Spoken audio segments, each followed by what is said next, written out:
வணக்கம். இன்றைக்கி தம்ப்நெயில் வச்சு நீங்கள் தெரிஞ்சிருப்பீங்க என்ன சப்ஜெக்ட் பற்றி பேச போகிறோன்றது.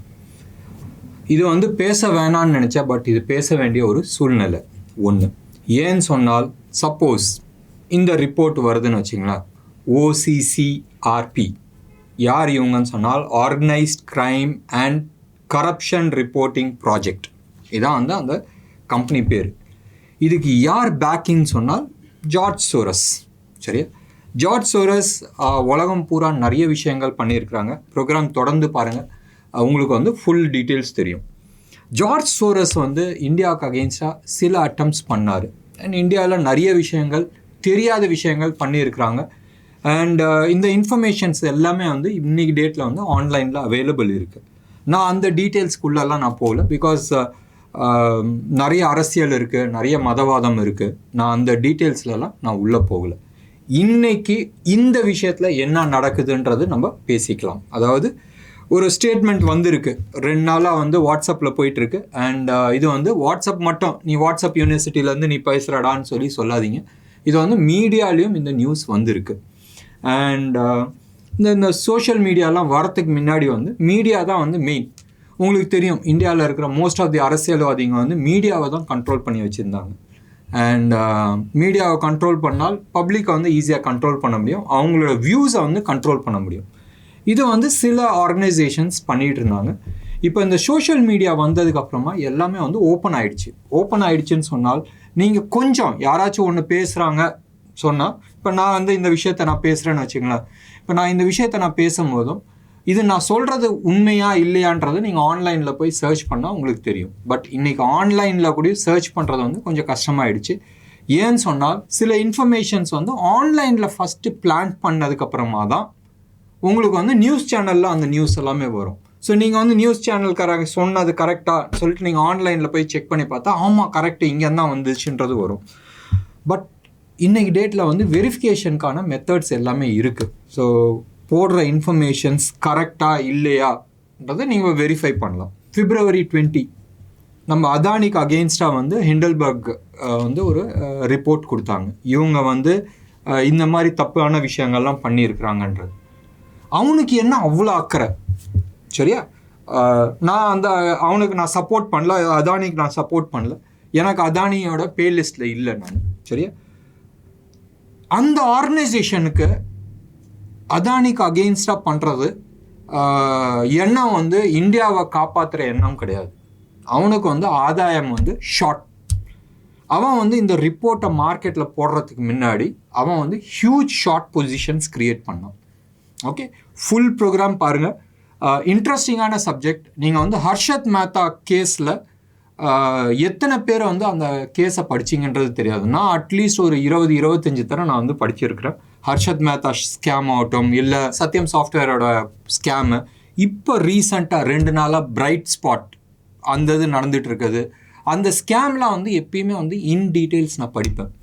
ஏன் நான் படிப்பேன்னு சொன்னால், எப்பயுமே இது மாதிரி ஸ்கேம் படிக்கும் போதும் ஒன்று சுவாரஸ்யம்ன்றது தனியாக விட்டுருங்க. இப்படியெல்லாம் யோசிக்க முடியுமான்றது யோசிக்க வேண்டிய ஒரு சப்ஜெக்ட். இப்படி தான் ஹிண்டல்பர்க்லேயும் எடுத்துக்கலாம். அவன் ஷார்ட் பொசிஷன் க்ரியேட் பண்ணிவிட்டு தென் இந்த நியூஸை வெளியில் விடுறான். இது நியூஸ் எவ்வளோ தூரம் உண்மை பொய்ன்றது அடுத்த விஷயம். உங்களுக்கு தெரியும், அதானி எவ்வளோ தூரம் உளுந்துச்சு. ஆல்மோஸ்ட் 3000 லெவல்லேருந்து 1000 லெவலுக்கு வரைக்கும். இது அதானி என்டர்பிரைஸ் மட்டும். அதுக்கப்புறமா அதானி போர்ட்டு, அதானி பவர், இதெல்லாமே இருக்குது. Total amount destroyed. Okay, wealth destroy is enormous wealth. நிறைய பேர் ட்ராப் ஆனாங்க. இதில் ஆதாயம் யாருக்குன்னு சொன்னால் அந்த கம்பெனிக்கு. அந்த கம்பெனி இது தனியாக பண்ணுறது கிடையாது. அந்த company they work as a network. சரியா? இது இப்போ ஆஃப்லேட் பணம் இன்வால்வ்டு பெரிய அமௌண்ட்டு. ஒரு ஆர்டினரி ஒரு தனி நபருக்கு ஒரு இன்ஃபர்மேஷன் தெரியுது, அந்த தெரிஞ்சு அந்த விஷயத்தை பண்ணும் போதும் சிபி இன்சைட் ட்ரேடிங்ன்றாங்க. அந்த மாதிரி தெரிஞ்சு பண்ணும் போதும் அவன் என்ன ப்ராஃபிட் பண்ணுறான்? இதே தான் அந்த பர்டிகுலர் கம்பெனி பண்ணுது. அவன் தனி ஆள் கிடையாது. அந்த ரிப்போர்ட் வரத்துக்கு முன்னாடி அவங்க they have a type with set of companies. ஒரு 4-5 மீடியா ஹவுஸ் கூட இருப்பாங்க. ஒரு செட் ஆஃப் ஒரு 20, 25, 30 சோஷியல் மீடியா ஆளுங்க கூட இன்ஃப்ளூயன்சர்ஸ்னுவாங்கள அவங்க கூட வந்து டைப்பில் இருப்பாங்க. இது எல்லாமே வந்து இல்லீகல் மணி போயிட்டு இருக்குது. இந்த விஷயத்தில் போச்சா இல்லையான்றது நான் சொல்ல விரும்பல, பட் நார்மலி இப்படி தான் வந்து போயிட்டுருக்கு. And you know the kind of money they made. சரியா? இது நான் சொல்லி இது பண்ணுவேன்னா அதானியில் ஹிண்டல்பர்க்கு வந்து எவ்வளோ கேஷ் வந்துச்சுன்றது நீங்கள் ஆன்லைனில் போய் சர்ச் பண்ணி பாருங்கள். அண்ட் ஆத்தென்டிக் சைட்டில் போய் நீங்கள் செக் பண்ணுங்கள். சரியா? எனி குட் பிராண்டட் மீடியா ஹவுஸில் போய் நீங்கள் செக் பண்ணுங்கள். You will get certain informations. So பல லட்சம் கோடி வந்து அவங்க சம்பாரிச்சாங்க. ஒன்று. அதானி யோக்யா அயோக்யா அந்த சப்ஜெக்ட்கே நான் போகல. சரியா? அவங்களோட இன்வெஸ்டிகேஷன்ஸ் போயிட்டுருக்கு. சுப்ரீம் கோர்ட் வந்து சிபிக்கு இன்ஸ்ட்ரக்ஷன் கொடுத்து சிபி வந்து இன்வெஸ்டிகேட் பண்ணிகிட்ருக்காங்க. ஆர்பிஐ ரிப்போர்ட்ஸ் க்ளீனாக கொடுத்துருக்குறாங்க. அவங்களோட பேங்கிங் டீட்டெயில்ஸில் எந்த விதமான ப்ராப்ளம் கிடையாதுன்னு. அதே மாதிரி மொரிஷியஸ் பேஸ்ட் அவங்க தான் இங்கே இன்வெஸ்ட் பண்ணாங்கன்னா இட் வாஸ் அ ரவுண்ட் ட்ரிப்பிங்னாங்க. அண்ட் மொரிஷியஸ் கவர்மெண்ட்டும் வந்து அது மாதிரி எதுவுமே கிடையாதுன்றது அவங்களும் ரிப்போர்ட் கொடுத்துருக்குறாங்க. இப்போ சிபி வந்து 15 நாள் டைம் கேட்டாங்க. ப்ராபப்ளி அடுத்த வாரத்தில் அதுவும் வந்துடும். நவ் ஜார்ஜ் சோரஸ் யாருன்றது நம்ம பார்க்கலாம். 1930 அவர் ஹங்கேரியில் வந்து பிறந்த ஒரு நபர். அவர் யூஎஸில் வந்து 1952 போனார். அங்கே போய் ஃபிலாசபி படித்தார், மற்றதெல்லாம் படித்தார். அண்ட் ஹெட்ஜ் ஃபண்ட் ஆரம்பித்தார். ஹெட்ஜ் ஃபண்டுன்றது உங்களுக்கு தெரியும். ஒரு 100 பேர்த்திட்ட நான் கேஷ் வாங்கி அந்த கேஷ் வச்சு நான் வந்து ட்ரேட் பண்ணுறது. இதான் வந்து பேசிக் ஹெட்ஜ் ஃபண்டோட சிம்பிளான concept. Mutual fund is more organised. Hedge fund is not organised. Hedge ஃபண்டில் நீ கொடுக்குற காசு வச்சு நான் எது வேணாலும் பண்ணலாம். நான் இந்த ஸ்டாக்கு தான் வாங்கினா அந்த ஸ்டாக் நான் எது வேணாலும் பண்ணலாம். உலகத்தில் எங்கே வேணாலும் பண்ணலாம். ஸோ இதுதான் வந்து ஹெட்ஜ் ஃபண்ட். ஹெட்ஜ் ஃபண்டில் வந்து he made big money. He is worth close to about $25 to $30 billion இப்போ. அண்ட் மனுஷனுக்கு எப்பயுமே உங்களுக்கு தெரியும் ஒரு ஒரு ஒரு லெவலில் சக்ஸஸ் ஆனதுக்கப்புறமா எப்பயுமே வந்து ஒரு we didn't want to get in there, but definitely அந்த ஈகோ வந்து நிற்கும். 1980s and 90s he funded heavily against communist party. Communist பார்ட்டிக்கு அகெயின்ஸ்டாக வந்து he funded. அண்ட் இன்னைக்கு டேட்டில், அதாவது அன்னைக்கு டேட்டில் இந்த இன்ஃபர்மேஷன்ஸ் வரல. இன்றைக்கி டேட்டில் வந்து கவர்மெண்ட் ஆஃப் யூஎஸ் கவர்மெண்ட்டும் ரிலீஸ் பண்ணியிருக்கு, பிரிட்டிஷ் கவர்மெண்ட்டும் ரிலீஸ் பண்ணியிருக்கு, அண்ட் யூரோப்பியன் கண்ட்ரீஸ் எல்லாமே வந்து ரிலீஸ் பண்ணியிருக்கு ஹவு மச் ஹி ஹஸ் ஃபண்டட்ன்றது. உங்களுக்கு தெரியும் வெஸ்டர்ன் வேர்ல்டில் வந்து எவ்ரி 20 years வந்து பழைய சீக்ரெட்ஸாக எடுத்து வெளியில் விடுவாங்க. ஸோ ஒரு விஷயம் வந்து 20 வருஷம் ஆச்சுன்னா வெளில விடுவாங்க. பப்ளிக் டொமைனில் இருக்குது. இது மாதிரி விட்டதில் தான் இந்த மனுஷன் எவ்வளோ ஃபண்டிங் பண்ணியிருக்கிறாரு, எப்படிலாம் ஃபண்டிங் பண்ணார் ஃபார் கம்யூனிஸ்ட் பார்ட்டியை வந்து கீழே உழுவுறதுக்குன்றது தெரிஞ்ச விஷயம். ரீசெண்டானா ஒரு 5 வருஷத்துக்கு முன்னாடி யுக்ரைன்லேயும் ரஷ்யா பேக்டு பிரசிடெண்ட்டை வந்து கமுக்கிறதுக்கு இவர் தான் வந்து ஃபண்டிங் பண்ணாருன்றது இப்போ வெளியில் வந்திருக்கு. இதே மாதிரி தான் 2023 February ஜார்ஜ் சோரஸ் சப்போர்ட் பண்ணியிருக்கிறாருன்றது ஒரு இன்டைரக்ட் இன்ஃபர்மேஷன். அண்ட் இது வந்து டைரெக்டாக இந்த இன்ஃபர்மேஷன்ஸ் வெளியில் வரல. மேபி பார்க்கலாமே ஒரு 10 வருஷம் கழிச்சு இந்த இன்ஃபர்மேஷன்ஸ் வெளியில் வரலாம். Indian government they reacted and யார் இந்த இதுக்கு ஃபண்டிங் பண்ணாங்கன்றது இன்டைரக்டாக கண்டுபிடிச்சப்ப ஜார்ஜ் சோரஸ் வந்து ஓப்பனாக வந்து ஸ்டேட்மெண்ட் விட்டார். இதுதான் ஃபர்ஸ்ட் டைம் அவர் வந்து ஒரு ஆர்கனைசேஷனுக்கு அகெயின்ஸ்டாக இல்லை ஒரு கண்ட்ரிக்கு அகெயின்ஸ்டாக ஓப்பனாக வந்து ஸ்டேட்மெண்ட் விடுறது. இது வரைக்கும் மனுஷன் 1980s கம்யூனிஸ்ட் பார்ட்டியை ரிமூவ் பண்ணதுலேருந்து நிறைய விஷயங்கள் பண்ணியிருக்கிறாரு. இந்த விஷயத்தில் எப்பயுமே அவர் வந்து ஃப்ரண்ட் எண்ட் வந்தது கிடையாது. For the first time Indian government identify பண்ணாங்க, இன்டைரக்ட்லி ஐடென்டிஃபை பண்ணாங்க, வெளியில் சொல்ல. பட் இந்த மனுஷன் வந்து வெளியில் வந்து ஓப்பனாக ஸ்டேட்மெண்ட் விட்டார். என்ன விட்டாருன்னு சொன்னால், மோடி கவர்மெண்ட் வந்து அதானிக்கு வந்து சப்போர்ட் பண்ணுறாங்க, மோடி கவர்மெண்ட் வந்து டெமோக்ராட்டிக்கலி ஆப்ரேட் பண்ணுறது கிடையாது, புல்லிஷாக வந்து ஒர்க் பண்ணிகிட்ருக்காங்க, இது ஆன்டி டெமோக்ராட்டிக்ன்ற மாதிரி ஒரு ஸ்டேட்மெண்ட் விட்டார். ஸ்டேட்மெண்ட் விட்டு ஒரு 2 நாள் கழித்து நம்ம ஃபாரின் மினிஸ்டர் ஜெய்சங்கர் வந்து இதுக்கு அகெயின்ஸ்டாக வந்து ஒரு ஸ்டேட்மெண்ட் விட்டார். ரொம்ப நல்ல ஒரு பவர்ஃபுல் ஸ்டேட்மெண்ட். இது வரைக்கும் ஜார்ஜ் சோரஸ்க்கு அகெயின்ஸ்டாக யாருமே வந்து ஸ்டேட்மெண்ட் விட்டது கிடையாது. நினச்சி பாருங்களேன், இது வரைக்கும் அவர் ஆப்ரேட் பண்ணது மோஸ்ட்டாக அவர் வந்து டைரெக்டாக ஆப்ரேட் பண்ண மாட்டார். அவர் வந்து என்ஜிஓ வச்சுருக்கிறாரு அண்ட் நிறைய மீடியா ஹவுசஸ்க்கு வந்து அவர் கனெக்ஷனில் இருக்கிறார் உலகம் பூரா. ஸோ இந்த என்ஜிஓக்கு சப்போர்ட் பண்ணி கிரவுண்டில் வந்து பிரச்சனை உண்டாக்குறாங்க. ரெண்டாவது மீடியா வந்து அந்த பிரச்சனைக்கு வந்து சப்போர்ட் பண்ணுறாங்க. இப்படி தான் வந்து உலகம் பூரா இது ஆப்ரேட் பண்ணிகிட்டு இருந்தாங்க. அண்ட் இந்தியாவிலையும் அது மாதிரி தான் ஆப்ரேட் ஆகிருக்குன்றது எல்லாருமே எதிர்பார்க்குறாங்க. அப்படி தான் இருந்திருக்குன்றது இன்டெல் இன்ஃபர்மேஷன்ஸ் வருது. We will not get into it. உனக்கு எப்படிடா தெரியுன்றது இந்த கதைக்கே வேணும். பட் ஃபர்ஸ்ட் டைம் அவர் வந்து ஓப்பனாக வெளியில் வராரு. வந்து தான் ஆகணும். 90 வயசாச்சு மனுஷன் வந்து கடைசி காலத்தில் வந்து அவரோட வெளிச்சம் வந்துருச்சு. நம்ம ஃபாரின் மினிஸ்டர் ஜெய்சங்கர் விட்ட பயங்கர பவர்ஃபுல்லான ஸ்டேட்மெண்ட். நீங்கள் அந்த ஸ்டேட்மெண்ட் கேளுங்க. I could take a view that the individual in question, Mr. Soros, is a old, rich, opinionated person sitting in New York who still thinks that his views should determine how the entire world works. Now, if I could only stop at old, rich and opinionated, I would put it away. But he is old, rich, opinionated and dangerous. Because what happens is when such people and such views and such organizations, we know the dangers of what happens when there is outside interference in whatever guise in your politics. If you do this kind of scaremongering, like millions of people will be deprived of citizenship, it actually does real damage to our societal fabric. Because somebody out there believes you, and you don't leave it to accident, by the way, you back it up with an operation.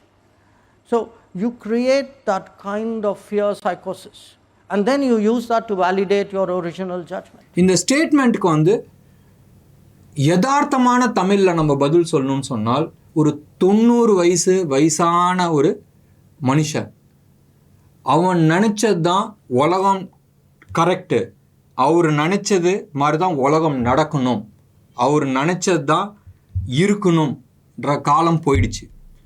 இவர் என்ன மீடியாவில் சொல்கிறாரோ அது மாதிரி தான் வந்து உலகம் நடக்கணும்னு நினச்சால் அது மாதிரி நடக்கணுன்ற அவசியம் கிடையாது.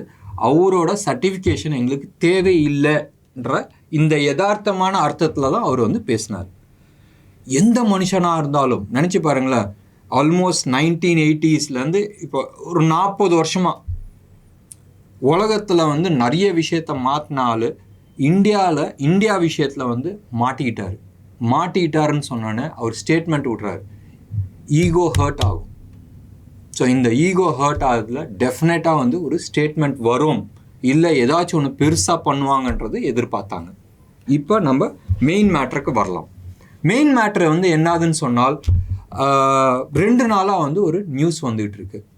ஜார்ஜ் சோரஸ் அதாவது சப்போர்ட் பண்ண ஒரு என்ஜிஓ, அதுதான் இந்த OCCRP, அதாவது organised crime and corruption reporting project.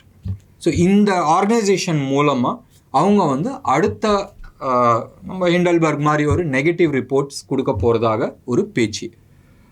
இந்தியாவில் இருக்கிற மல்டிபிள் ஆர்கனைசேஷன்ஸ், அது எது வேணாலும் இருக்கலாம், மல்டிபிள் ஆர்கனைசேஷன் பெரிய கார்ப்பரேட்க்கு அகெயின்ஸ்டாக வந்து இன்ஃபர்மேஷன்ஸ் வெளியில் விட போகிறதாக ஒரு பேச்சு. பிப்ரவரி மாதத்தில் வந்ததுக்கும் இப்போ வரத்துக்கும் நிறைய வித்தியாசம் இருக்குது. பிப்ரவரி மாதத்தில் வந்து உலக பொருளாதாரம் ஓரளவுக்கு நல்லா இருந்துச்சு, ரிக்கவரி ஆகி வெளியில் வந்துட்டோம். இப்போ இருக்கிற சூழ்நிலை வந்து டோட்டலி வேறு. யூரோப் பூரா நெகட்டிவில் இருக்குது, சைனா பிரச்சனை ஓடிட்டுருக்கு, ரஷ்யா யுக்ரைன் வார்க்கான பிரச்சனை ஓடிட்டுருக்கு. நேற்றே நம்ம இந்த வீடியோவில் நம்ம பேசணும், யூஎஸில் என்ன பிரச்சனை இருக்குன்றது தெரியும். இந்த சமயத்தில் இது மாதிரி நியூஸ் வரும்போதும் நிறைய நெகட்டிவிட்டி வரதுக்கான சான்சஸ் இருக்குது. எந்த கம்பெனி வேணாலும் இருக்கட்டும், அது வந்து ரிலையன்ஸ்க்கு அகெயின்ஸ்டாக இருக்கலாம், இல்லை எனக்கு தெரிஞ்ச அதானிக்கு அகெயின்ஸ்டாக இருக்கிறதுக்கான வாய்ப்புகள் ரொம்ப கம்மி. அண்ட் அவங்களும் வந்து ஓரளவுக்கு அவங்க வந்து ஓவர் லிவரேஜில் இருந்தாங்க. எப்பயுமே வந்து மார்வாடிங்க வந்து ஓவர் லிவரேஜ் எடுப்பாங்க. லிவரேஜ்ன்றது என் கையில் வந்து 10 ரூபா இருக்குதுன்னு சொன்னால் இந்த 10 ரூபா வச்சுட்டு இன்னும் ஒரு 40 ரூபா லோன் எடுப்பாங்க. நம்ம ஷேர் மார்க்கெட்டில் இருக்க மாதிரி தான் லிவரேஜ் எடுப்பாங்க. இது மாதிரி ஓவர் லிவரேஜில் இருந்தாங்க. அந்த ஓவர் லிவரேஜ் எல்லாத்தையுமே வந்து ஓரளவுக்கு வந்து செட்ரைட் பண்ணியிருக்கிறாங்க. அண்ட் அதானிக்கு அகெயின்ஸ்டாக மோஸ்ட்டாக இருக்காது. வேறு யாராக இருக்கும்? ரிலையன்ஸாக இருக்குமா? ரிலையன்ஸ்க்கு அகெயின்ஸ்டாக இருக்கிறதுக்கான வாய்ப்புகள் ரொம்ப கம்மி. ஏன்னு சொன்னால் அவங்களோட லோன் இருக்குது, இல்லைன்னு நான் சொல்ல. But majority of their loan வந்து வெளியிலேருந்து தான் வாங்கியிருக்கிறாங்க. நம்ம பேங்க்ஸோ இல்லை இந்தியன் பேங்க்ஸ்லேருந்து வாங்கின லோன் வந்து ரொம்ப கம்மி. ஸோ இன்டர்நேஷ்னல் லோன் தான் அவங்க நிறையா வாங்கியிருக்கிறாங்க. ஒன்று. ரெண்டாவது, உங்களுக்கு வந்து தெரியும், ஒரு 3 வருஷத்துக்கு முன்னாடி ஜியோவை பிட்டாக ஒரு 20% விற்றே வந்து 4 லட்சம் கோடி சம்பாரிச்சாங்க. அவங்க கடனை 0 ஆக்குனாங்க. இதே மாதிரி தான் வந்து அதானியோட கடனை வந்து முடிச்சிடலாம். டாட்டா, எனக்கு தெரிஞ்சு டாட்டாவுக்கு அகெயின்ஸ்டாக யாருமே சொல்ல முடியாது. And one of the very clean company இந்தியாவை பொறுத்த வரைக்கும். வேறு யாராக இருக்கும் போதும் எந்த கம்பெனியாக இருந்தாலும் ஃபஸ்ட்டு நீங்கள் வந்து பேனிக் ஆகாதீங்க. சரியா? சப்போஸ் உங்கள் கையில் அந்த ஹோல்டிங் இருக்குதுன்னு சொன்னாலும் பேனிக் ஆகாதீங்க. ஏன்னா எப்படியா இருந்தாலும் லோவர் சர்க்கியூட் அடிக்கும் அந்த கம்பெனி இது மாதிரி ஒரு ரிப்போர்ட் வரும்போதும். ஏன் லோவர் சர்க்கியூட் அடிக்கும்னு சொன்னால் இதில் 2 விதமான நியூஸ் இருக்குது. ஒன்று, நியூஸாக வருது. நியூஸ் ஆகி நீங்கள் பேனிக் ஆகிறதுக்கு முன்னாடியே அவன் ஷார்ட்டில் வச்சுருக்கிறான். ஸோ டெஃபினட்டாக யார் வந்து அந்த கம்பெனியில் இன்வால்வ் ஆகுறாங்க, இது மாதிரி நியூஸ் விட்றாங்களோ அவங்க வந்து ஏற்கனவே ப்ராஃபிட் மோட்டிவில் தான் பண்ணுறாங்க. எவ்வளோ தூரம் கீழே இழுத்துட்டு போக முடியும்? டெஃபினட்டாக ஹெட்ஜிங்ன்றது ஒன்று இருக்குது. ஹெட்ஜிங் வந்து அவங்களுக்கு மட்டும்தான் தெரியுமா? வெஸ்டர்ன் வேர்ல்டுக்கு மட்டும்தான் தெரியுமா? எஸ், ஜார்ஜ் சோரஸ் வந்து ஹெவிலி பணம் நிறையா வச்சுருக்கிற ஒரு நபர். ஸோ டெஃபினெட்லி மணியும் இன்வால்வ் ஆகிறதுக்கான சான்சஸ் நிறையா இருக்குது. ஸோ நீங்கள் ஆஸ் எ இண்டிவிஜுவல் ரியாக்ட் ஆகிறதோட ஆக்ட் பண்ணுங்கள், ரியாக்ட் பண்ணாதீங்க. அண்ட் இது ஷார்ட் ஆகுதுன்னு சொன்னால் இம்மீடியட்டாக அதை வந்து நீங்கள் வந்து அந்த ஃபியூச்சர்ஸ் அண்ட் ஆப்ஷன்ஸில் போய் அது ஹெட்ஜிங் பண்ணாதீங்க, இது பண்ணாதீங்க. இல்லை இம்மீடியட்டாக வந்து ஆவரேஜ் பண்ணுறதுக்கு முயற்சி பண்ணாதீங்க. வெயிட் பண்ணுங்கள், ஆவரேஜ்க்கான சான்சஸ் கிடைக்கும். இது ரிப்போர்ட் வந்துரும்ன்றது இல்லை நான் சொல்ல, பட் வந்துச்சுன்னால் சரியா, இது ஒரு ப்ரிகாஷன்ஸாக நம்ம எடுத்துக்கலாம். இது வந்து ஒரு பொலிட்டிக்கல் ஈவெண்ட்டாக நான் பேசல, ஒரு பொலிட்டிக்கல் பார்ட்டிக்கு சப்போர்ட் பண்ணல, ஒரு கார்ப்பரேட்டுக்கு நான் வந்து சப்போர்ட் பண்ணல. இதில் வந்து நீங்களும் நானும் ஒரு ரீட்டெய்லராக எப்படி நம்ம தப்பிக்கலாம், சரியா, இதுதான் நம்ம பார்க்க வேண்டிய ஒரு விஷயம். ஏன்னு சொன்னால் எப்படி நீங்கள் வந்து ஆஸ் அ ரீட்டெய்லர், ரீட்டெயில் இன்வெஸ்டராக எப்படி நீங்கள் வந்து கஷ்டப்பட போகிறீங்களோ அதே மாதிரி தான் நானும் கஷ்டப்பட போகிறேன். எனக்கு வந்து எந்த விதமான கார்ப்பரேட் ஃபண்டிங் கிடையாது. அப்படி இருக்கும் போதும் நம்ம இது மாதிரி ஒரு சுனாமி வரும் போதும் எப்படி நம்ம ரியாக்ட் பண்ணணுன்னு தான் நம்ம பார்க்கணும். இப்போ உடனே வந்து நான் எல்லாத்தையும் விற்றுட்டு கேஷில் உட்காரலாமான்னு கேட்டால் அது புத்திசாலித்தனம் கிடையாது. பிரச்சனை வரும்போதும் அந்த பிரச்சனையை வந்து எப்படி ஹேண்டில் பண்ணணுன்றது இருக்குது. வரட்டும், இந்த மாதிரி ஒரு ரிப்போர்ட் வரும்போதும் நம்ம வந்து அன்னைக்கு டேட்டில் சப்போஸ் வந்துச்சுன்னு சொன்னால் அன்னைக்கு டேட்டில் என்ன மாதிரின்றதை நம்ம ஒரு அனலைஸ் பண்ணி அதுக்கப்புறமா நம்ம கொடுக்கலாம். என்ன நேர்களே, இன்றைக்கி ப்ரோக்ராம் எப்படி இருந்துச்சுன்றது உங்களோட கமெண்ட் பாக்ஸில் கொடுங்க. டெஃபினட்டாக லைக் பண்ணுங்கள், ஷேர் பண்ணுங்கள். பட் ஞாபகம் வச்சுங்க, மார்க்கெட்டில் ரியாக்ட் பண்ணாதீங்க, ஆக்ட் பண்ணுங்கள். அதுதான் வந்து ரொம்ப இம்பார்ட்டண்ட்டான ஒரு விஷயம். நன்றி, வணக்கம்.